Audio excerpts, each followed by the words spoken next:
Pablo Escobar net worth. Pablo Escobar was a Colombian-born drug kingpin who had a peak net worth of $30 billion during his lifetime.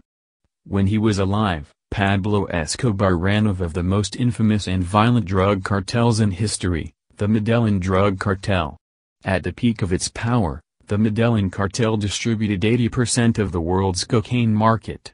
Along the way, Pablo and his cartel was responsible for thousands, possibly even tens of thousands, of murders. Many of these murders were innocent civilians.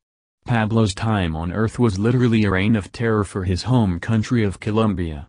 He was eventually imprisoned, but continued to run the Medellin cartel from inside.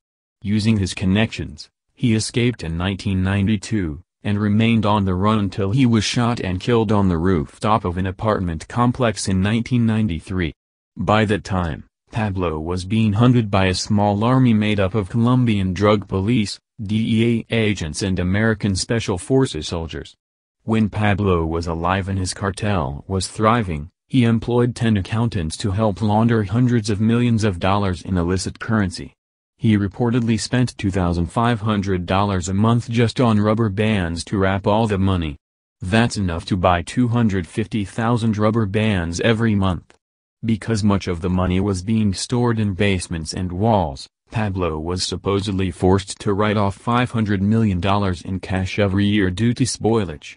Spoilage could include water damage and fires, but more common was starving rats that ate the money thinking it was food.